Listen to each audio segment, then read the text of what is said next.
निर्माण का real hero.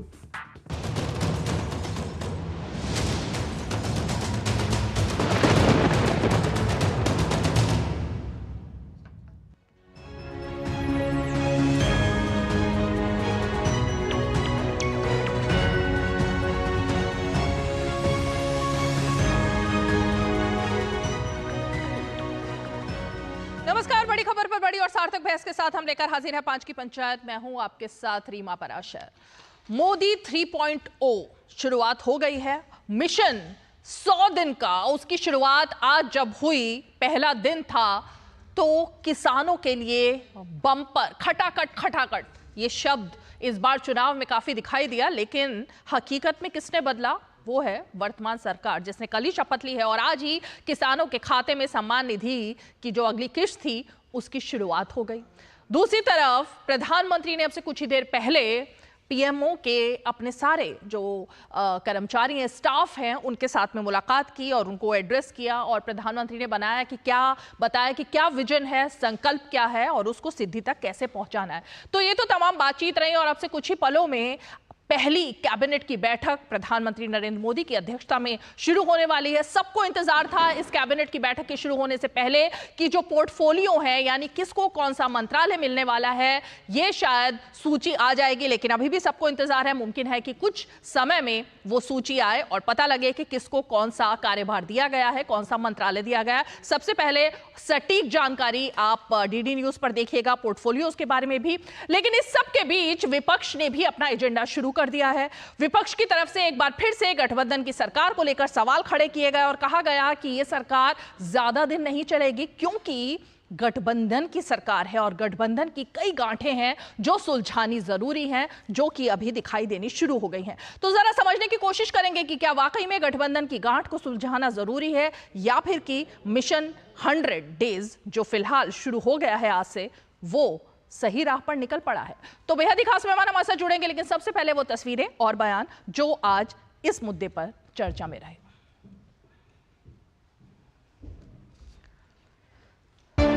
मैं नरेंद्र दामोदर दास मोदी, मैं न सत्ता के लिए पैदा हुआ हूं, न मैं शक्ति अर्जित करने के लिए सोचता हूं। मेरे लिए पीएमओ सत्ता केंद्र बने, पीएमओ शक्ति केंद्र बने, ये न मेरी इच्छा है न मेरा वो रास्ता है। और इसलिए 2014 से हमने जो कदम उठाए, आपने मार्क किया होगा और पहले जो पीएमओ में रहे होंगे उनसे पूछ लेना, हमने इसको एक कैटलिक एजेंट के रूप में ही डेवलप करने की कोशिश की है। वो कैटलिक एजेंट के यहां से ऊर्जा प्रसारित होती रहे, यहां से नई नई चेतना प्रसारित होती रहे, जो पूरे तंत्र के अंदर एक प्रकार से विद्युत की तरह नई चमक दे, नई रोशनी दे, नई सामर्थ्य दे। अजित पवार ने ठुकरा दिया। जतींद्र राम मांझी को भी एक ही एमपी है, उनको कैबिनेट दिया है और महाराष्ट्र के ये लोगों को कुछ मिला नहीं है, ये उनकी मजबूरी है। अब कैबिनेट कितने दिन चलेगा वो देखना पड़ेगा। ये अपने कैबिनेट तक को एक फोटो फ्रेम में बर्दाश्त नहीं करते। अकेले फोटो फ्रेम में रहने वाले की जो आदत जिसको हो जाती है, वो गठबंधन की सरकार कैसे चलाएगा, वो दो लोगों को साथ लेकर कैसे चल पाएगा, वो नहीं चल पाएगा। ये कोई भारतीय जनता पार्टी की तीसरी सरकार नहीं है, ये एनडीए की तीसरी सरकार है, जो गठबंधन की सरकार है। किसी भी एक दल को इस बार जनता ने बहुमत नहीं दिया है। मैं मानता हूं अब मेरा दायित्व भी 10 साल मैंने जो सोचा है उसे ज्यादा सोचने का है, 10 साल जो किया है उसे ज्यादा करने का है। और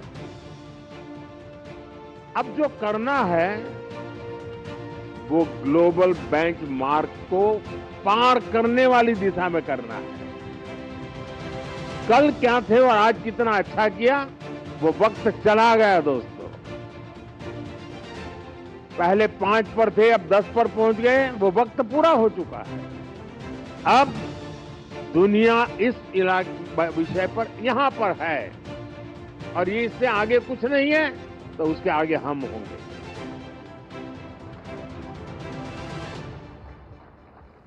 जहां कोई नहीं पहुंचा, वहां हमारे देश को हमें पहुंचाना है।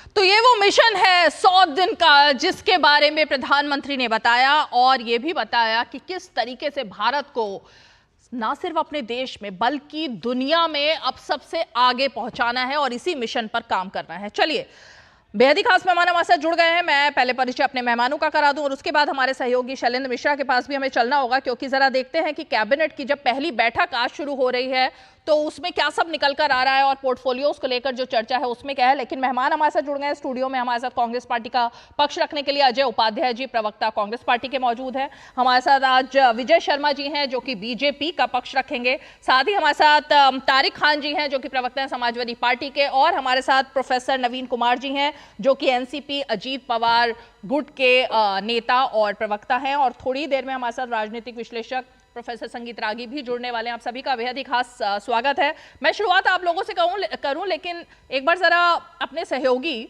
शैलेंद्र मिश्रा के पास चलने की कोशिश करेंगे। चलिए, अभी वो जुड़े नहीं हैं, मैं उनके पास चलने की कोशिश करूंगी। लेकिन अजय उपाध्याय जी, हमने प्रधानमंत्री का विजन जो आज उन्होंने दिया वो भी सुना, 100 दिन का विजन वो भी सुना, किसानों के लिए खटाखट जो फैसला आज तुरंत हो गया वो भी देखा। लेकिन अभी भी आप लोग गठबंधन की बात कर रहे हैं कि ये सरकार चलेगी नहीं चलेगी, एनडीए गठबंधन, तो गठबंधन ये उनके ऊपर छोड़ दीजिए, एनडीए चला पाएंगे नहीं चला पाएंगे, इसके लिए भी चिंता कांग्रेस को है क्या? भाजपा के सभी साथियों को और प्रधानमंत्री जी को, कैबिनेट को, सबको हार्दिक शुभकामना। नई शुरुआत हुई है उनकी, आज पहला दिन नई शुरुआत के बाद डिबेट में हम लोग हैं, तो निश्चित तौर पे हम चाहेंगे कि ये देश की सरकार जो है आम जनमानस के मुद्दों के लिए काम करे। खटाखट कम से कम उन्होंने समझा, इस बात को अच्छा लगा। अभी तक तो लोग उसको मजाक बनाते थे।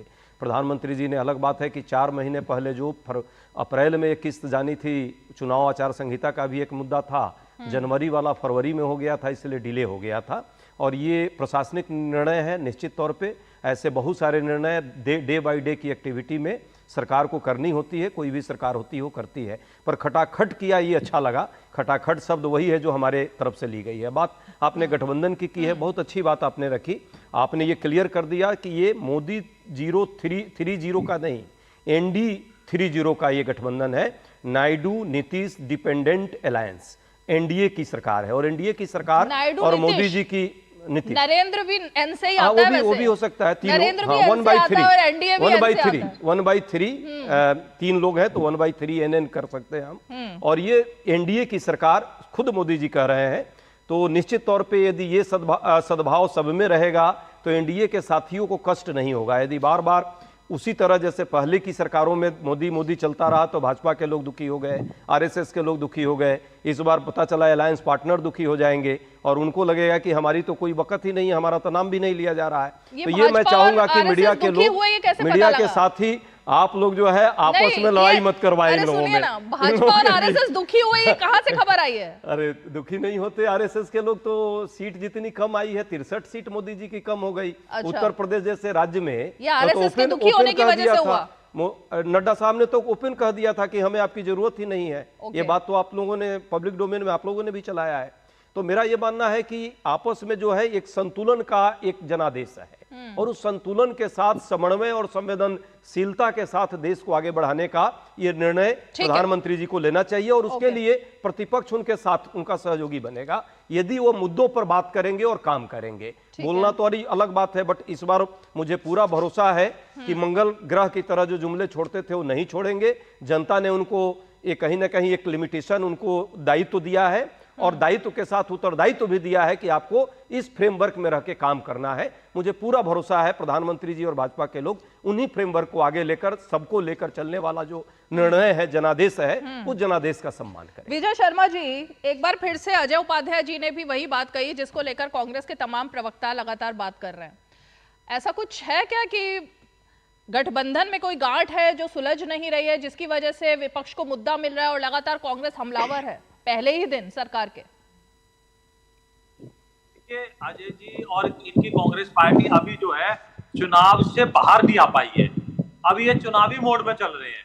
अब चुनाव संपन्न हो चुका है, ओथ हो चुकी है, और मोदी जी ने, जैसे इन्होंने कहा है, आपने भी कहा, खटाखट 20,000 करोड़ मेरे जो है 9 करोड़ 30 लाख किसान भाइयों के खाते में आ चुके हैं। अब आप एक परिवार में 4 से 5 लोग भी लगा लो तो कितने लोगों के खाते में? एक सेकंड विजय जी, आपका शायद माइक हिल रहा है क्या? बार बार बहुत ज्यादा आवाज आ रही है, बहुत ज्यादा आपका या किसी का माइक बहुत ज्यादा कुछ उसमें प्रॉब्लम आ रही है। एक बार फिर से बोलिए प्लीज।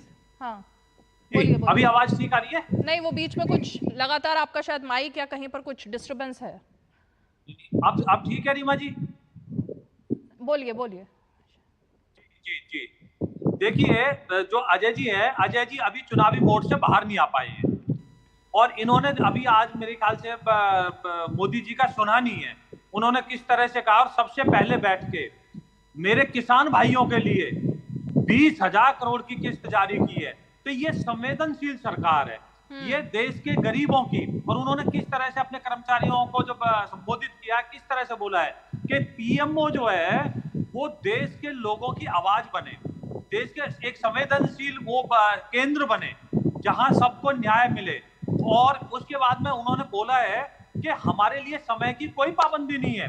और ये 9 करोड़ 30 लाख किसानों को मिला है, जो ये पैसा मिला है। तो पहला जो साइन किया है उन्होंने कोई अपने लिए नहीं, किसी और के लिए नहीं, किसान जो इस देश में सबसे बड़ी आबादी है, जो गांवों में रहती है, उनके लिए काम किया। और उन्होंने पहले ही कहा था कि हम जो है, हम संवेदनशील सरकार है।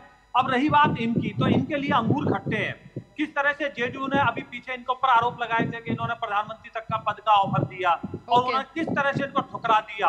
तो आप देखिए, जो हमारा एनडीए गठबंधन है, वो ज्यादातर हमारे जो दल है वो पिछले 25 साल से हमारे से जुड़े हुए हैं। जेडीयू ले लीजिए, आप नायडू जी को ले लीजिए, वाजपेयी सरकार में वो रहे थे, शामिल रहे थे, उनके वो भी रहे थे, अपना जो स्पीकर का पद होता है वो भी उनके पास था, और 2-3 बार सरकार आई गई भी थी, तब भी वो हमारे साथ बने हुए थे। मोदी जी के साथ भी उन्होंने काम किया है। तो आप ये मत कहिए कि ये एनडीए गठबंधन, देखिए ये इनके है, ये रात को भी सरकार गिराकर सोते हैं, क्योंकि इनके लिए केरल के जो चीफ मिनिस्टर हैं, इनके एनडीए गठबंधन के जो प्रमुख नेता हैं, उन्होंने बोला था कि जो कांग्रेस पार्टी है वो उसका तो सिर्फ सत्ता तक है, कि सत्ता कैसे मिले, झूठ बोलो, आरोप लगाओ। तो इनका जो एक ध्येय है, सिर्फ भ्रष्टाचारियों को बचाना, परिवारवाद को बचाना। ठीक है, सिर्फ चुनावी भाषण में तो आप चले गए। नहीं, चुनावी भाषण ठीक है। नहीं अजय जी, नहीं, मैं बिल्कुल नहीं गया। अजय जी आप बताइए, आज सरकार बनी है, हम तो आपको शुभकामना दे रहे हैं, प्रेम से शुभकामना दे रहे हैं। आप लोग तो दिखा रहे हैं कि सरकार चलेगी नहीं, पहले ही दिन आप लोगों ने भविष्यवाणी करनी शुरू कर दी। लेकिन अजय जी, एक और बता दो, इन्होंने मोहन भागवत जी आरएसएस और उस पर बड़े आरोप लगाए कि भी आरएसएस भी नाराज है, आरएसएस के बारे में ये बोल दिया। देखिए, आरएसएस के बारे में सुन लीजिए, मोहन भागवत जी का संबोधन आप सुनिए। अगर आप उनके संबोधन सुनेंगे, समय समय पर उनके होते रहते हैं, तो आपको आरएसएस के बारे में भी और देश के बारे में, जो आरएसएस संस्था है उसका चिंतन क्या है, देश के बारे में वो क्या सोचते हैं, तो आपके और आपके नेता राहुल गांधी जी हैं, उनका भी कंसेप्ट क्लियर हो जाएगा कि वो किस तरह से देशभक्त है। आपातकाल में, चाहे कोरोना काल में, किस तरह से उन्होंने देश की नहीं, लेकिन ये सवाल किसने खड़ा किया? 1 मिनट, अजय उपाध्याय जी, आपने सवाल खड़ा किया है क्या? वही मैं 10 सेकंड के लिए मैं चाहता हूँ, जल्दी से क्विक रिप्लाई, उसके बाद आगे बढ़ते हैं। विजय जी, ये जो आप प्रश्न कर रहे हैं, मैंने नहीं किया है। जेपी नड्डा साहब ने संगीत रागी जी को कहा कि ये आरएसएस के जो समर्थक लोग हैं उनकी जरूरत नहीं है। अब संगीत रागी जी बेचारे जबरदस्ती फिर भी बोले तो बात अलग है, लेकिन इनको जरूर रोका था उन्होंने। जेपी नड्डा ने तीसरे चरण के बाद स्पष्ट कर दिया कि हमको कोई आरएसएस की जरूरत नहीं है। और आरएसएस के लोगों ने जरूर इस बात के लिए कहीं ना कहीं दुख व्यक्त किया, और ये सच्चाई पूरे देश में दिखी। कांग्रेस पार्टी को इससे क्या लेना देना? आप लोग आपस में जो भी करें, हमारा उद्देश्य सिर्फ ये है कि नीतीश नायडू डिपेंडेंट जो अलायंस आपका है, उस अलायंस में कुछ मुद्दे हैं, उन मुद्दों पर बात हो। मुद्दा क्या है? भागीदारी के मुद्दे हैं। भागीदारी के मुद्दे पर आप क्या काम करते हैं कि नहीं? आप किसान, युवा, श्रमिक और महिलाओं के मुद्दे पर काम करते हैं कि नहीं? अजय जी ये और मुद्दा विजय यदि जी, होगा, एक मिनट, इस पे काम अब करेंगे तो जिनका नाम प्रतिपक्ष लिया आपको है, सहयोग देगा। जिनका नाम लिया है वो जुड़े हुए हैं हमारे साथ। संगीत रागी जी, ये जो आपका नाम लेकर के जो हमला किया है अजय जी ने, एक वीडियो को वायरल करने की कोशिश थी, सामने किया था रागी उस साहब। पर बीजेपी की तरफ से क्लैरिफिकेशन भी आ चुका था उस बात पर बहुत। अब तो खैर चुनाव के नतीजे भी आ गए, तो मुझे लगा था कि उसके बाद ये मुद्दा खत्म हो जाएगा, लेकिन अभी भी अगर ये ज्वलंत है कांग्रेस की नजर में, तो मैं आप ही से जरा जानना चाहूंगी। देखिए, मैं जेपी नड्डा जी की बातों पर क्या टिप्पणी करूं, वो भी एक वरिष्ठ स्वयंसेवक हैं, और मैं एक चीज जरूर जानता हूं, संघ कुछ नहीं करता लेकिन स्वयंसेवक कुछ नहीं छोड़ता। संघ कभी भी राजनीति में हिस्सा नहीं लेता है, लेकिन स्वयंसेवक उसका तो राजनीति में हिस्सा लेने के लिए स्वतंत्र है ना। और चूंकि भारतीय जनता पार्टी का वैचारिक अधिष्ठान संघ के वैचारिक अधिष्ठान से मिलता हो, चाहे वो आर्टिकल 370 का मामला हो, चाहे यूनिफॉर्म सिविल कोड का मामला हो, चाहे बांग्लादेशी घुसपैठियों का मामला हो, चाहे वो राम मंदिर का मामला हो, चाहे वो काशी कॉरिडोर का मामला हो, भारत की विरासत को बचाने का मामला हो, ये सारे ऐसे मुद्दे हैं जिस पर भारतीय जनता पार्टी के जो विचार हैं, जो वैचारिक अधिष्ठान है, उससे संघ के स्वयंसेवक प्रभावित होते हैं। और इसलिए संघ के स्वयंसेवक जो है वो भारतीय जनता पार्टी के नैसर्गिक एलाई हो जाते हैं चुनाव के अंतर्गत। बाकी संघ जो है वो डायरेक्ट इन चुनावों में या किसी भी चुनाव में हिस्सा नहीं लेती है, एक बात। दूसरी बात, मुझे लगता है कि जो इस पर ज्यादा फोकस किया जाता है कि कैबिनेट में नड्डा 3N फैक्टर, तो मुझे लगता है भारतीय जनता पार्टी को कोalition चलाने का बेहतर उनको अनुभव है बनस्पत की कांग्रेस पार्टी से।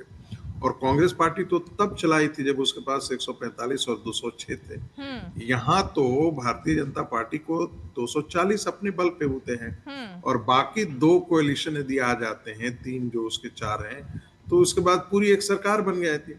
वहां तो नरसिंह राव जी के समय कैश फॉर वोट का स्कैम हुआ था, और तथाकथित जो निर्भीक पत्रकार थे, उस समय के निष्पक्ष पत्रकार थे, मैं उनका नाम नहीं लेना चाहूंगा आज के दिन में, वो 2 बड़े प्रतिष्ठानों में, एक तो सत्यहिंदी.com और सत्यहिंदी.com चलाते हैं, और दूसरा और हैं, वो अच्छे मित्र भी हैं, लेकिन उन्होंने पत्रकारिता को कलंकित किया था क्योंकि उन्होंने सीडी दिखाने के लिए कमिट करने के बावजूद भी नहीं दिखाया था।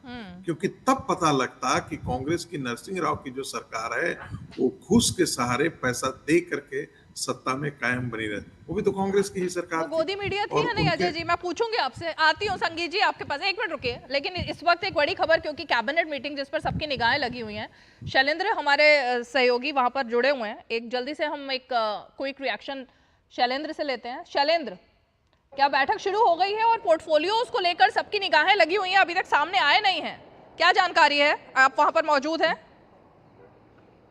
जी देखिए, प्रधानमंत्री आवास 7 लोक कल्याण मार्ग पर तमाम जो कैबिनेट के सहयोगी है वो पहुंच चुके हैं और बैठक शुरू हो चुकी है। तो निश्चित तौर पर यह माना जा रहा था कि बैठक से पहले जो पोर्टफोलियो है वो जारी कर दिए जाएंगे, विभिन्न जो मंत्री हैं उनके विभागों का बंटवारा कर दिया जाएगा, लेकिन फिलहाल उसके लिए इंतजार हो रहा है। अब चर्चा इस बात को लेकर है कि इस बैठक के बाद विभाग जारी होंगे। इस बैठक की निगाहें इसलिए है क्योंकि ये पहली बैठक है नई सरकार के गठन के बाद, तो ऐसे में क्या फैसले होंगे। सुबह जो पहला दस्तखत किया था प्रधानमंत्री नरेंद्र मोदी ने कार्यभार ग्रहण करने के बाद, 20,000 करोड़ रुपए 17वीं किस्त दी किसान सम्मान निधि की, तो कहा जा रहा है कि गरीब कल्याण से जुड़े और महत्वपूर्ण फैसले हो सकते हैं। जो पीएम आवास योजना है उसमें 2 करोड़ जो नए घर देने हैं उसकी मंजूरी हो सकती है। शहरी आवास योजना में कुछ धनराशि बढ़ाई जा सकती है जो मदद की जाती है। और चूंकि 17 जो लोकसभा है वो नई लोकसभा का गठन होने जा रहा है, और ये कहा जा रहा है कि संसद सत्र बुलाने की एक अनुशंसा, चूंकि वो सीसीपी है यानी पार्लियामेंट्री जो कमेटी होती है मंत्रियों की वो करती है, तो सीसीपीए का गठन होना है, सीसीएस का गठन होना है विभागों के बंटवारों के बाद, तो कैबिनेट की सिफारिश कर सकती है कि संसद सत्र बुलाया जाए, नई लोकसभा का गठन किया जाए। ठीक है शैलेंद्र, शुक्रिया तमाम जानकारी के लिए। और मुझे उम्मीद है कि पोर्टफोलियो जैसे ही आएंगे हम आपसे एक बार फिर से जुड़ेंगे और आपसे और ज़्यादा जानकारी लेंगे कि आखिर किसको कौन सा विभाग मिला है, किसका विभाग बदला है पिछली बार से अब तक। तो ये तमाम चीज़ें हैं जिस पर सबकी निगाहें लिखी हैं। लेकिन मैं ज़रा वापस अपने गेस्ट की तरफ आती हूँ। तारिक जी, जो बात चल रही थी मैं ज़रा आपके पास आना चाहूँगी, क्योंकि उत्तर प्रदेश का मामला है और उत्तर प्रदेश में खटाखट जिससे हमने शुरुआत की, वो स्लोगन सबसे ज़्यादा वहीं पर चला था। आपके सहयोगी जिसको लेकर आप हमेशा बात करते हैं ना, कांग्रेस पार्टी के दफ्तरों के बाहर उत्तर प्रदेश में महिलाएं, उत्तर प्रदेश की महिलाएं वो स्लिप ले लेकर खड़ी हुई हैं और एक कार्ड बना था वो लेकर खड़ी हुई हैं कि कब खटाखट पैसे आएंगे, जिसके दम पर इतनी सीटें आपके अलायंस की आ गई। तो इसके लिए कोई जिम्मेवार है या वो महिलाएं, मतलब एक जो निर्दोष जनता है जिसने चुना, उसकी कोई गलती है? देखिए, सबसे पहले तो आपके चैनल बड़ा चैनल है, उसके माध्यम से मैं कहता हूं कि बस 6 महीना साल भर रुके उनको पैसे मिलेंगे। कैसे मिलेंगे? बस 6 महीने खटाखट ढकाढक भड़ाभड़ सब उसमें रहेगा और कुछ दिन रुके पैसे मिलेंगे। क्यों? अच्छा, जब बीजेपी ने राम मंदिर बनाने का वादा किया था तो सरकार नहीं बनी थी, तब भी क्या राम मंदिर बनाने चले गए? मैनिफेस्टो तब पूरा किया जाता है जब हम सत्ता में आते हैं, और 6 महीना साल भर। तो उन महिलाओं से मैं माफी मांगता हूं और हाथ जोड़कर विनती करता हूं कि 6 महीने रुके, आपको पैसे मिलेंगे आपके, क्योंकि साल 6 महीने की ये सरकार है। अभी कोई बोल रहा था अभी मुझसे पहले, मतलब एक नया और प्रॉमिस है कि साल 6 महीने में ये सरकार आप गिराएंगे, फिर आपकी सरकार बनेगी, फिर वो उम्मीद जनता को दी जा रही है। मेरा प्रॉमिस नहीं है। भारतीय राजनीति का इतिहास चिल्ला चिल्ला कर गवाही देता है इस बात की कि जब सिंगल मेजॉरिटी नहीं रहती है तो सरकार चल भी सकती है, नहीं भी चल सकती है। अभी कोई बोल रहे थे राजनीतिक विश्लेषक साहब कि पीवी नरसिम्हा राव की सरकार थी। मैं मोरारजी देसाई से स्टार्ट करता हूं। जब से केंद्र में गठबंधन की राजनीति शुरू हुई, बीजेपी की पेरेंट पार्टी जनता पार्टी में विलय कर लेती है। एक पार्टी को मेजॉरिटी नहीं थी। भारत में इंदिरा गांधी और मोदी, इन लोगों ने सिंगल पार्टी मेजॉरिटी सरकार चलाई। बाकी जब मिली जुली सरकारें बनी हैं तो सरकार चली भी है, नहीं भी चली है। उदाहरण देना शुरू करता हूं। पहला मोरारजी देसाई, फिर कुछ दिन के लिए चौधरी साहब आ गए, कांग्रेस ने समर्थन दिया। मोरारजी देसाई से समर्थन जनसंघ के लोगों ने वापस किया। वीपी सिंह की सरकार थी, सिंगल पार्टी मेजॉरिटी नहीं थी, चली गई। चंद्रशेखर साहब आए, चले गए। हरदन हल्ली डोडा घोड़ा साहब आए, चले गए। गुजराल साहब आए, चले गए। उसमें कांग्रेस के लोग, लेफ्ट के लोग, बीजेपी के लोग, सब लोग। जब हम ये कहते हैं कि जब किसी एक पार्टी को मेजॉरिटी नहीं मिलती है तो सत्ता रह भी सकती है, नहीं भी रह सकती। आप कहते हैं कि जरूर रहेगी, तो क्या आप भगवान हैं? आप भविष्य देखना जानते हैं? आप कल क्या होगा बता सकते हैं? जैसे आपने बताया था कि बीजेपी 350 जीतेगी, ये वैसे ही भविष्यवाणी है क्या? जैसे आपने बताया था कि 400 पार हो रही है, जैसे आपने बताया था कि हम 138 सीट जीतेंगे, बर्बाद हो जाएंगे, समाजवादी पार्टी खत्म, हम शहजादे हैं। जनता ने हमको शहजादा बनने। शहजादा वो होता है जिसको जनता वोट देती है। जनता ने अखिलेश जी को तो 240 सीटें जिसको मिली है वो शहजादा है या नहीं है? नहीं है, नहीं है। हमें सत्ता 240 सीटों वाले नहीं है शहजादे। अगर एक भी सीट जनता ने जिता के भेजी है तो वो शहजादा है ना? अगर मोदी साहब जीते हैं तो वो भी है, जो जीता वो शहजादा। लेकिन वो कहते हैं सिर्फ हम। अच्छा, आपकी बात से जुड़ा हुआ एक सवाल आप ही से मैं कर लेती हूँ। आप जो कह रहे हैं भविष्यवक्ता तो कोई नहीं है, अगर बीजेपी वाले नहीं है, एनडीए वाले नहीं है, तो क्या यूपीए वालों पर कैसे विश्वास किया जाए? आप लोगों को भविष्य दिख रहा है कि आपकी सरकार आती या आपकी सरकार आएगी, वो पूरे 5 साल रहेगी? ये भविष्य आप कैसे बता पा रहे हैं? आपकी सरकार, गठबंधन की सरकार चल पाएगी, लेकिन बीजेपी एनडीए की गठबंधन की सरकार गिर जाएगी, ये कैसा दावा है? आधे हम भविष्य नहीं देखते हैं। भविष्य मोदी जी और मौर्य जी जो डिप्टी सीएम है भारत में उत्तर प्रदेश के, वो बताते हैं। हो सकता है हमारी सरकार न बने, हम ऐसा कुछ भी नहीं कह रहे हैं, हम सिर्फ संभावना जता रहे हैं। मैं आपकी बात से बिल्कुल संभावनाओं के हिसाब से देश नहीं चलेगा ना, देश तो मैंडेट से चलता है। अरे देश तो सीटों से चलता है, लोकतंत्र से चलता है, वो संभावना के आधार पर नहीं चल पाएगा। मैंडेट इससे पहले जो भारत के इतिहास में हुआ, किसको मिला था मैंडेट? उसके लिए आप रोशनी डालिए, मुझे समझाइए। जब अटल जी एक दिन में चले गए थे तो किसको मिला था मैंडेट? जब मैं ये कह रहा हूं कि इनको 25 लोग छोड़ के चले जाए, सरकार गिर गई। आपको कैसे पता छोड़कर चले जाएंगे भाई? पहले से पहले कैसे पता है आपको? वजह है कई जो जा सकते हैं, मुझे नहीं पता है, मैं तो संभावना कर रहा हूँ। संभावना क्यों कर रहे हैं संभावना? मुझे हंसी आ रही है आपकी बात सुन के कि यूपीए पर लोगों को संभावना नहीं दिखनी चाहिए, एनडीए में संभावना नहीं दिखनी चाहिए। मतलब मुझे नहीं समझ आया संभावना का खेल कहाँ चल रहा है। अरे मैम 2 मिनट दीजिए, 2 मिनट दीजिए ना, 2 मिनट मुझे ब्रेक लेना है, जल्दी से कंप्लीट कीजिए फिर वो। एक सेकंड मैं दोनों संभावनाएं जता रहा हूँ। हो सकता है कुछ लोग हमारे इधर चले जाएं, हम और कमजोर हो जाएंगे। हो सकता है कुछ लोग उधर के हमारी तरफ सरकार गिर जाएगी। हाइपोथेटिकल सवाल और जवाब क्यों दे रहे हैं आप? हाइपोथेटिकल जवाब दे रहे हैं आप बहुत ज्यादा आज, जिस पर किसी को समझ नहीं आ रहा है। अच्छा रुकिए, एक ब्रेक लेते हैं, ब्रेक के फौरन बाद में रिएक्शन के लिए विजय जी के पास आऊंगी। एक छोटा सा ब्रेक लेते हैं, आप देखते रहिए 5 की पंचायत। जीरा से प्यास बुझाए, डाइजेशन के लिए मस्त, शरीर में नमक पानी का बैलेंस बनाए।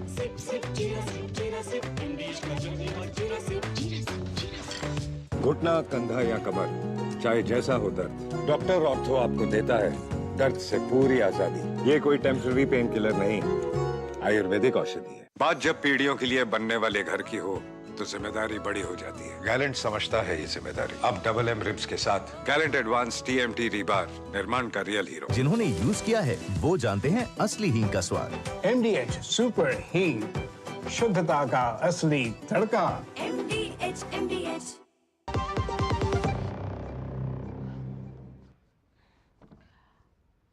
डीडी न्यूज पर आप देख रहे हैं 5 की पंचायत और इस वक्त की बड़ी खबर कैबिनेट की बैठक, जिस पर निगाहें लगी हुई थी। केंद्रीय मंत्रिमंडल की पहली बैठक, कल सरकार मोदी 3.0 शपथ ग्रहण समारोह था, शपथ ली गई और आज 5 बजे प्रधानमंत्री नरेंद्र मोदी के आवास पर जो बैठक होनी थी वो शुरू हो गई है। सभी मंत्री जिन्होंने कल शपथ ली थी कैबिनेट के, वो सब कैबिनेट मंत्री इस बैठक में पहुंच गए हैं और कैबिनेट की ये अहम बैठक प्रधानमंत्री आवास पर शुरू हो गई है। तो इस वक्त की ये बड़ी खबर है, कई अहम फैसलों को इस बैठक के बाद मंजूरी मिल सकती है। सबकी निगाहें लगी हुई हैं कि अगले 100 दिन का एजेंडा जो प्रधानमंत्री ने तय किया है उसमें से किस किस मुद्दे को आज पहले दिन, जैसा कि दिन में देखने में आया कि किसानों को लेकर एक बड़ा फैसला हुआ और अब इस बैठक में कई अहम फैसले होने की संभावना है। तो इस वक्त की बड़ी खबर, प्रधानमंत्री नरेंद्र मोदी के आवास पर केंद्रीय मंत्रिमंडल की पहली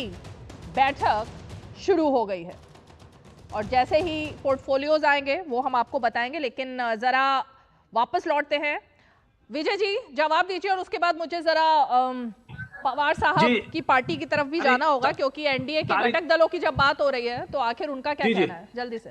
तारिक खान जी ने बहुत बड़ी बात बोल दी आज टीवी चैनल के ऊपर। इन्होंने बोला हम शहजादे बन गए, हम शहजादे बन गए। ये 37 सीट जीतने के बाद में शहजादे बन गए और प्रधानमंत्री मोदी जी जिनके नेतृत्व में पूरे देश में इलेक्शन लड़ा गया और 300 सीट के आसपास जिनकी आई। देखिए नहीं, झूठ मत बोलिए, आपने बोला है कि हम शहजादा जनता ने बनाया हमें। मैंने कहा वो भी बन गए, मैंने कहा वो भी बन गए, जिनको जनता ने वोट दिया वो भी बन गए। मैं बताइए, मैंने कहा मोदी जी भी बन गए। आप वोट लेने के बाद, आप 37 सीट जीतने के बाद शहजादे बन गए और जिनकी 300 सीटें एनडीए की आ गई वो जनता का सेवक बता रहे हैं। वो अपने कर्मचारियों से बात करते हुए बोल रहे हैं कि यहाँ पीएमओ जो है ये सेवा का केंद्र है, यहाँ जो है समय का कोई वो नहीं है। तो ये फर्क हमारे में और इनमें है और ये 28 दल मिलके एक भारतीय जनता पार्टी के बराबर नहीं पहुंचे। वो सपने ले रहे हैं 6 महीने में सरकार गिराने का। अरे भाई साहब आप सुनिए, आप बिहार में देखिए, बिहार में आज जेडीयू की कितनी सीटें हैं। हमने बड़ा दिल धड़का क्योंकि वो हमारे नेचुरल आई, आज मुख्यमंत्री हमारे नीतीश जी है, उनके नेतृत्व में हम इलेक्शन लड़ने जा रहे हैं विधानसभा का। ये हमारे नेचुरल अलाई, जो आप जितना मर्जी उनको झूठी बातें कीजिए, फुसलाइए, झूठ बोलिए। आपने क्या झूठा नैरेटिव चलाया जयंत चौधरी जी के बारे में, यहाँ नहीं बैठाया वहां नहीं बैठाया। देखिए जयंत चौधरी जी कैसे बैठे थे, कैसे उन्होंने ओथ लिए और इनके फादर साहब जो थे अजीत सिंह जी चौधरी, वो भी हमारे साथ थे। वो आपके बारे में क्या बोलते थे, ठीक है, कि उस कार में बैठ के। तो इसलिए मैं कहना चाहता हूँ कि आप जवाब देने दीजिए, भाषण दे रहे हैं। अरे आप बोले तो भाषण नहीं है, वो जवाब दे तो भाषण हो जाता है। ये कैसी बात है? आप अपने आप को देश का शहजादा समझे तो मैं जवाब भी ना दूं और एक देश का प्रधानमंत्री तीसरी बार चुना जा रहा है और स्पष्ट बहुमत के साथ, % बहुमत के साथ। आप बताइए मुझे, उड़ीसा में हम पहली बार जीते हैं, नहीं जीते क्या? केरला में हमारा खाता खुल गया, जो आप हमें उत्तर भारत की पार्टी बताते थे, ठीक है आज हम विजय जी रुकिए आ रही हूँ विजय जी, एक मिनट आपके पास। लेकिन मैं जरा प्रोफेसर नवीन कुमार, क्योंकि बार बार उनका जिक्र आ रहा है, सहयोगियों का जिक्र आ रहा है कि सहयोगी चले जाएंगे।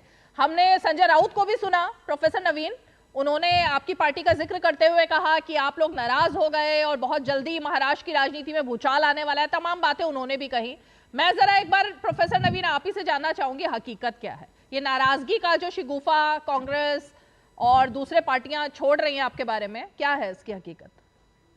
रीमा जी, एनडीए गठबंधन की सरकार बन चुकी है और गठबंधन की सरकार जो चलती है सहमति और सहयोग से चलती है। आपको आश्वस्त कर देना चाहता हूं कि एनडीए की इस सरकार को चलाने में बाकी घटक दलों के अलावे हमारा एनसीपी भी मजबूती से खड़ा रहेगा। आप देखे होंगे कि अजीत पवार साहब कल 4:30 बजे शाम में प्रेस कॉन्फ्रेंस करके इस बात को क्लियर कर दिए, जबकि विपक्षियों के द्वारा जबरदस्त हमला किया गया था। एक मंत्रिमंडल को लेकर काफी बवाल मीडिया के द्वारा फैलाया जाने लगा था और एक कलर देने की कोशिश की जा रही थी कि एनसीपी टूट रही है, एनसीपी में टकराव हो रहा है, क्या क्या बातें निकल के आ रही थी। वह प्रेस कॉन्फ्रेंस का हमें साक्षी हूं, मैं भी था उस प्रेस कॉन्फ्रेंस में। माननीय अजीत दादा पवार साहब, प्रफुल्ल पटेल साहब और सुनील तटकरे साहब तीनों मौजूद थे।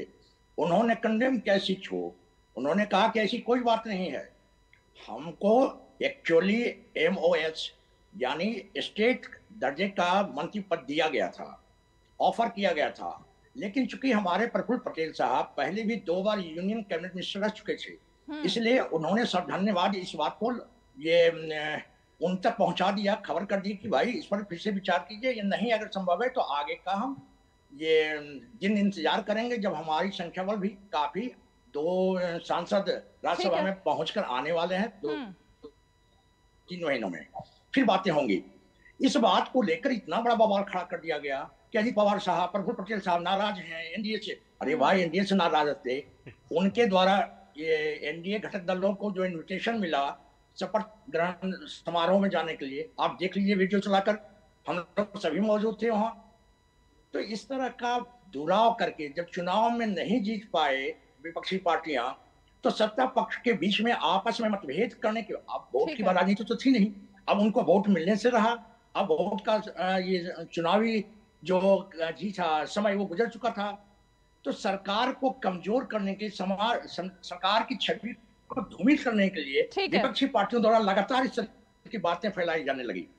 उसका हम लोगों ने पुरजोर विरोध किया और अजीत पवार साहब ने खुले तौर पर कहा कि हम एनडीए के प्रिय बहुल अलायंस में थे, आज भी हैं और कल भी रहेंगे। ठीक है अजय उपाध्याय जी, जो बात संगीत रागी जी ने कही और जो बात प्रोफेसर नवीन कुमार कह रहे हैं वो साफ है। उन्होंने आपकी भी यूपीए का ट्रैक रिकॉर्ड बताया ना, और उससे पहले का भी कांग्रेस का, कि जब जब गठबंधन में कौन कौन अलाय होते थे और उनके साथ में कैसा होता था। वो भी चलिए बात छोड़ दीजिए, अभी जो अलायंस बना था उसमें भी किस तरीके की फूट थी। अब आम आदमी पार्टी कह रही है कि ये सिर्फ नेशनल था, दिल्ली में हम अलग लड़ेंगे। ममता बनर्जी अलग सुर में थी, अब वो कुछ और सुर में है। तो आपके अंदर के तो सुर पहले से पहले भी दिखाई दे रहे थे ना, किस तरह से अलग अलग थे। अब जब सरकार बन गई है तो इंतजार कीजिए थोड़े दिन। बहुत अच्छा प्रश्न है। प्रोफेसर साहब ने दोनों प्रोफेसर साहब ने जो बात रखी है, इस सच को तो सभी जान रहे हैं। और अभी तो नवीन जी ने स्पष्ट ही कर दिया कि हमको चाहिए था कैबिनेट, हमको दे रहे थे आप minister of state independent incharge. और जो प्रफुल्ल पटेल साहब की बात इन्होंने की, ये भी बात सच है कि वो कैबिनेट मिनिस्टर थे तो कैसे आते, उन पर वो ईडी का केस भी है। जब तक वो केस क्लियर नहीं होगा तो फिर वो उनको कैसे कैबिनेट मिले। तो ये भी बहुत सारी बना सकते हैं, लेकिन कैबिनेट बनाने के लिए ईडी का केस हटाना पड़ेगा, ये क्या बात है? देखिए हम तो नहीं कह रहे हैं, खुद कह रहे हैं। नहीं बात है तो प्रेस कॉन्फ्रेंस करके बात इन लोगों ने रखी है, इन लोगों ने प्रेस। अरे नवीन जी आप उसके बाद बोलेंगे, मैं बीच में नहीं बोलता, स्टूडियो में हूँ, स्टूडियो का बाद में कहने लगेंगे मैं बीच में। प्लीज मेरी बात पूरा, मेरी पूरी बात हो जाने दीजिए। तोड़ मरोड़ कर नहीं कोई तोड़ मरोड़ कर रहे, ये पब्लिक डोमेन में है, पूरे अखबारों में आज के है, प्रमुख न्यूज है कि अजीत पवार गुट ने जो है अपने मंत्रिमंडल से अपने साथी को नहीं बनाने के लिए आग्रह किया या दुराग्रह किया वो समझे, पर यह भी सच है कि उनको जो मंत्रालय दिया जा रहा था उससे खुश नहीं थे, इसलिए उन्होंने विड्रॉ किया और आगे शायद उनको आश्वासन मिला है। अब मोदी जी का आश्वासन है, हो सकता है पूरा भी हो जाए, नहीं भी हो। आश्वासन तो मोदी जी ने बहुत सारे जनता को दिए, वो नहीं पूरे हुए, तो इनका आश्वासन क्या पूरा होगा?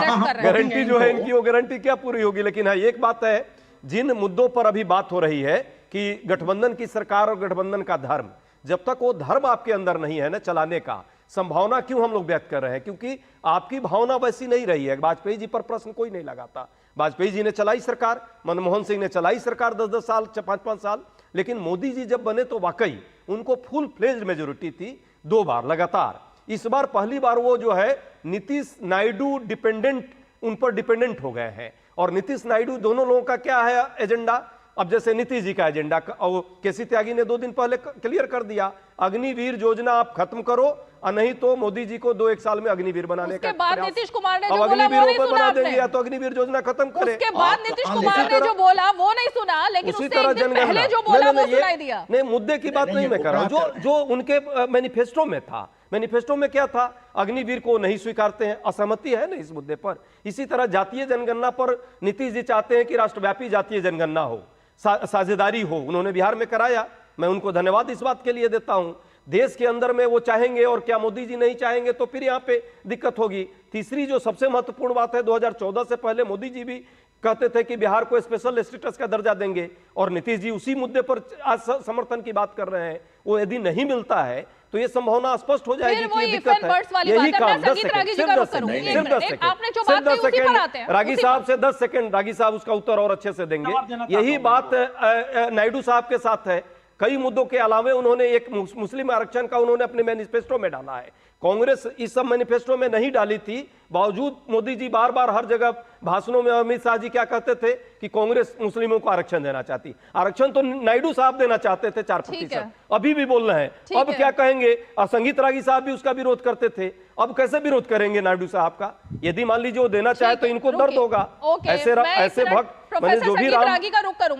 जो भी भाजपा के भक्त हैं, आरएसएस के लोग हैं, उनको तो दर्द होगा। फिर आरएसएस आ गई बीच में। लेकिन रुकिए प्रोफेसर संगीत रागी, ये सवाल खड़ा कहां से हो रहा है? मतलब विपक्ष एक तरीके से इफ एंड बट्स के आधार पर बात कर रहा है।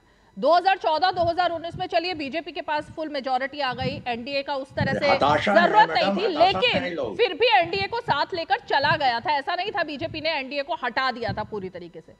तो ये जो संभावना है जी, देखिए नरेंद्र मोदी जी को बेहतर अनुभव है। वो राष्ट्रीय स्वयंसेवक संघ के प्रचारक रहे हैं और एक प्रचारक अपने सार्वजनिक जीवन में, सामाजिक जीवन में बहुत ही फ्लेक्सिबल होता है। वो जानता है कि हमें कितना काम करना है, कितना नहीं करना है, किससे क्या बातें करनी है, ये उनको पता है बेहतर तरीके से।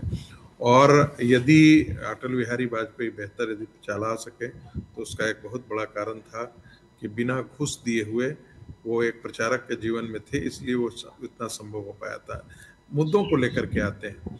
देखिए, अस्थायित्व तब होता है जब एक एंकर रोल प्ले करने वाला कोई हो, चाहे पाइवोट हो जिसके आसपास बाकी सारे घूमते हों।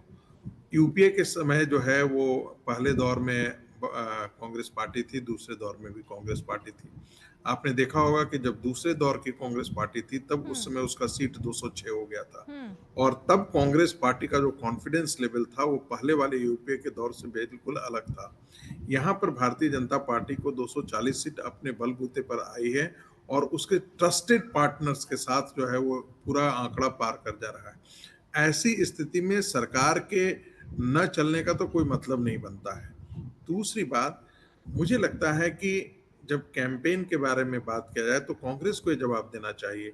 आज उसके कार्यालय, चाहे वो लखनऊ हो चाहे वहाँ हो, आप गारंटी कार्ड इशू कर देते हैं। ये तो बहुत बड़ा फरेब है कि राहुल गांधी के नाम से आप गारंटी कार्ड दे देते हैं और कहते हैं कि आप इलेक्शन के अगले दिन आइएगा, आपको 5 लाख 1 लाख रुपया देते हैं। तो ये तो एक प्रकार की इलेक्टोरल जालसाजी है जिसे कांग्रेस ने प्लान किया।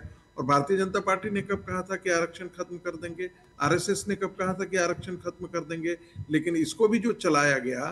देखिए, इस चुनाव को मैं 2014 और 2019 से ज्यादा चुनाव बड़ा मानता हूँ, इसलिए क्योंकि विदेशी ताकतों के सहारे कांग्रेस पार्टी काम कर रही थी इस चुनाव के अंदर। जॉर्ज सोरेस का पैसा लगा हुआ था, ऐसे ऐसे एनजीओज लगे हुए थे जो बार बार दिन रात मशीन चला रहे जायज है, क्योंकि ये सोशल मीडिया पे कैंपेन ये इसका प्रूफ आधी देंगे, एक नहीं खबर तो आई ऊपर है मैं मानहानि का आगे एक खबर आई है आप कि पर कांग्रेस जॉर्ज पार्टी मानहानि सोरेस का एक मुकदमा सबसे दायर बड़ी करेगी। organization जो आपने है, जो वर्ड वो दिया है भारत या के तो इस अंदर पर चुनाव की आप फंडिंग क्लियर कर है रहा और था इसका विपक्षी पार्टियों हमें को। प्रमाण दें। तो ये झूठ आप जो यहाँ फैलाने के लिए यहाँ जो ये भ्रम फैला रहे हैं, ट्रोल आर्मी का काम आप कर रहे हैं। प्रोफेसर संगीत रागी जी, प्रोफेसर होकर आप ट्रोल आर्मी का काम मत करें।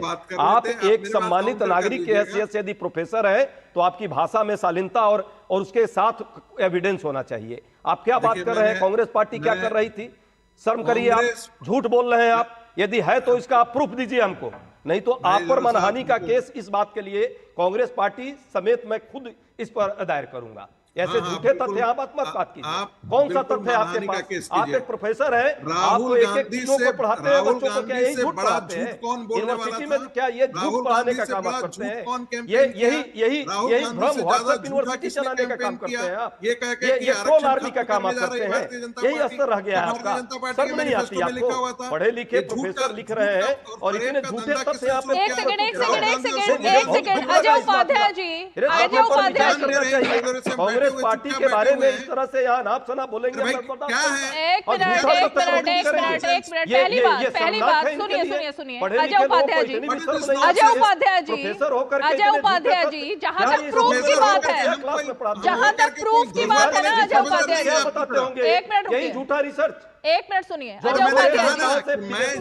उपाध्याय जी, पैसे तो सबको पता है अजय उपाध्याय से आया है। ठीक है, पीएम केयर्स में कहां से आया? अजय जी की आवाज धीमी करिए। अजय जी, संगीत जी एक मिनट। अजय उपाध्याय जी सुनिए, नॉन स्टॉप मत बोलिए, अब सुनिए मेरी बात। आप जहां तक आप प्रूफ की बात कर रहे हैं, मैं आपको आपने टोक दिया ना, आप मेरी बात सुनिए। सबसे बड़ा जालसाज तो राहुल गांधी है। मेरी बात सुनिए, सबसे बड़ा जालसाज टोक दिया, मेरी बात सुनिए। राहुल गांधी आपने टोका ना, मेरी बात सुनिए। जहां तक सबूत की बात है ना अजय उपाध्याय जी, सुप्रिया श्रीनेत ने आज प्रेस कॉन्फ्रेंस की, अमित मालवीय का इस्तीफा मांगा। किस सबूत के आधार पर? सिर्फ एक फेसबुक पोस्ट के आधार पर। ना कोई महिला सामने आई है, ना किसी ने कंप्लेंट की है, लेकिन सिर्फ एक फेसबुक पोस्ट के आधार पर आप लोगों ने प्रेस कॉन्फ्रेंस करके इस्तीफा मांग लिया। किस आधार पर? किस आधार पर? क्या बात कर रही है? क्या आधार था आपके पास? क्या आधार था आपके पास? इसलिए सबूतों की बात आप मत कीजिए। सबूत की बात नहीं करनी चाहिए आपको। आप लोग हवा में कुछ भी बोल देते हैं और उसके बाद बात उठा देते हैं, और अगर सामने वाला कुछ बोले तो आप उसके ऊपर चढ़ जाते हैं। ऐसे डिफेंड कर रहे हैं। अरे शांतनु से पूछिए कि क्यों उन्होंने आरोप लगाया? से कौन बना हुआ है सोशल मीडिया पर? आरएसएस का एक ब्रेक लेना होगा मुझे, वो अपने ही आदमी पर कैसे आरोप लगा रहा है? लौटते हैं। ये तो आरोप उससे पूछी जानी चाहिए। ये आपने सुप्रिया श्रीनेत से कैसे पूछिएगा? कांग्रेस पार्टी थोड़े कह रही है, ये तो उन्हीं का आरएसएस का आदमी कह रहा है। आरएसएस के लोगों को बात करनी चाहिए। इसका अपार तीखा कम है फिर भी स्वाद, बेमिसाल MDH Kashmiri. MDH Kashmiri. MDH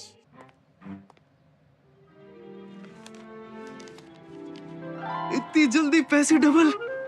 ओ, जमा करोगे तो फिर भुगतोगे। यहाँ लो, ऐसी लुभाने वाली स्कीम में पैसे जमा करना यानी धोखे की संभावना, इसलिए पहले पूरी जांच, उसके बाद पैसे जमा, नहीं तो आपके पैसे हो जाएंगे पुर्र। आरबीआई कहता है जानकार बनिए, सतर्क रहिए। अब तक टेस्टी राजमा बनाना नहीं आया? बिना MDH राजमा मसाला के टेस्टी राजमा कैसे बनेगा? MDH राजमा मसाला। क्या स्वादिष्ट राजमा बनाए। MDH। चलिए ब्रेक के बाद आपका एक बार फिर से स्वागत है। और ब्रेक पर जाने से पहले कुछ बातों को लेकर अजय उपाध्याय जी ने एक सवाल खड़ा किया था संगीत रागी पर, लेकिन मुझे लगता है अजय जी आपको जवाब उसका मिल गया होगा। इस मुद्दे को अब जरा यहीं पर खत्म करते हैं और आगे बढ़ते हैं। विजय जी जल्दी से कोई संगीत रागी कुछ बोले। एक एक करके बात करेंगे, एक एक करके संगीत रागी जी। संगीत जी बोल रहे हैं, सुन लीजिए। आपने उन पर आरोप लगाया, वो जवाब दे रहे हैं। अजय उपाध्याय जी सुन लीजिए उनको। 10 सेकंड व्यक्तिगत। अब रुक जाइए, अब वो जवाब दे रहे हैं। उसके बाद जो जवाब देंगे मैं चुप रहूंगा। आपने बहुत समय लिया, मेरे पास वक्त नहीं है। मैं चुप रहूंगा, लेकिन 5 सेकंड सिर्फ। प्रोफेसर साहब का मेरा पूरा सम्मान है, पर तथ्यों को सही से रखें। आप प्रोफेसर हैं, प्रोफेसर पढ़ाते ठीक है, हैं, जवाब कम सुन से कम लीजिए। सही बात रखना है। जवाब सुनिए अब। वो 2 नहीं है, अब ये 3 है। एक मिनट अजय जी सुनिए, 3 है। अजय जी सुनिए, विजय जी एक मिनट, विजय जी संगीत रागी जी से सवाल है, एक बार उनको जवाब देने दीजिए, फिर आपके पास। सबसे पहले तो कि मैं प्रोफेसर हूं या नहीं हूं, ये सर्टिफिकेट देने का ना आपको अधिकार है ना आपकी हैसियत है। दोनों बातें मैं नहीं, हैसियत तो क्या मैं फिर है, जोर नहीं, जोर आपको भी पता है, लेकिन आपको भी हैसियत नहीं है और ना कि आप कांग्रेस को गाली देंगे। अपनी हैसियत समझिए, है कितना बड़ा हैसियत है, जानता हूं मैं। यहाँ रोज तुतुलॉजी करने से कोई वाकई आप प्रोफेसर अजय जी बीच में नहीं बोलेंगे प्लीज, आप सही में आप बीच में नहीं बोलेंगे अजय जी। ये शो इस तरह से नहीं होगा, फिर मुझे म्यूट करना पड़ता है, फिर मुझे म्यूट करना पड़ता है। एक मिनट अजय जी प्लीज, अजय जी रुकिए अब। अजय जी आप मूर्खता का प्रदर्शन कर रहे हैं, इसके अतिरिक्त और कुछ नहीं कर रहे हैं। अजय उपाध्याय आप अपनी मूर्खता का प्रदर्शन कर रहे हैं, जो कांग्रेसी संस्कार है।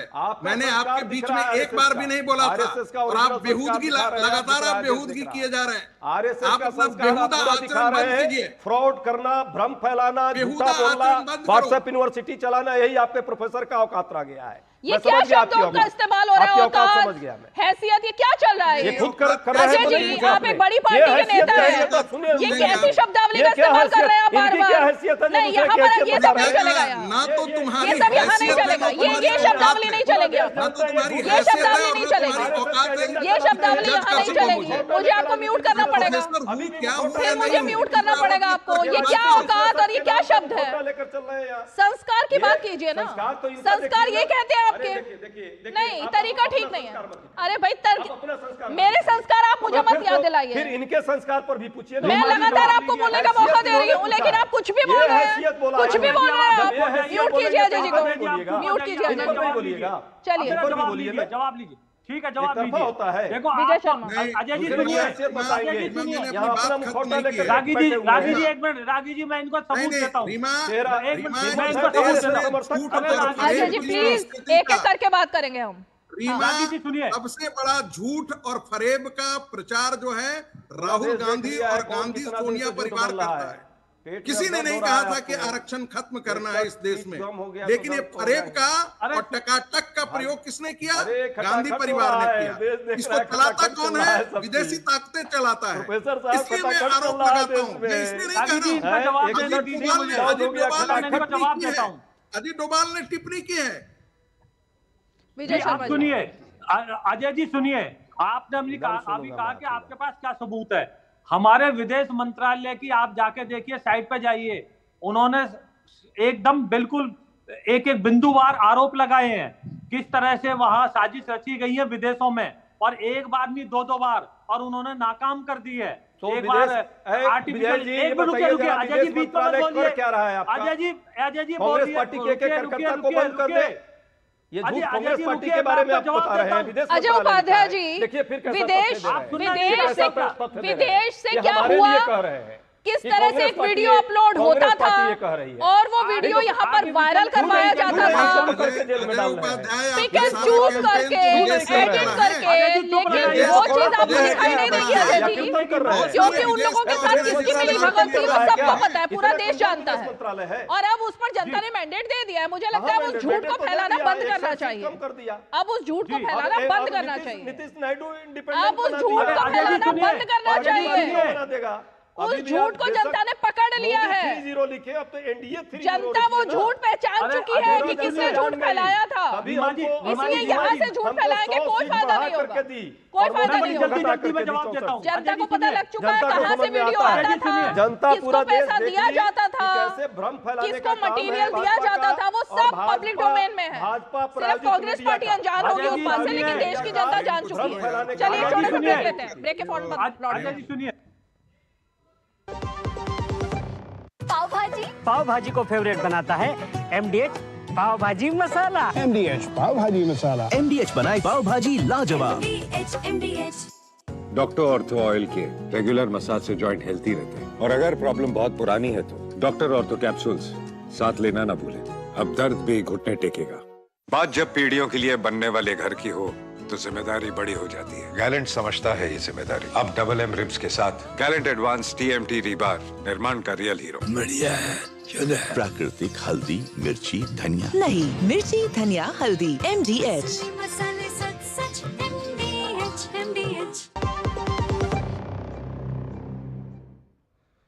चलिए, मुझे लगता है कि ब्रेक पर जाने से पहले कुछ डिरेल हुई है डिबेट। जरा एक बार फिर से मुद्दे पर लौट करके आते हैं, क्योंकि किसने झूठ फैलाया, किसने मुद्दा भटकाया, और ये तमाम बातें जो है वो पब्लिक डोमेन में है, उस पर अब जाने की जरूरत नहीं, क्योंकि जनता मैंडेट दे चुकी है। लेकिन फाइनल कमेंट तारिक जी और विजय जी पर अंत करूंगी जल्दी से।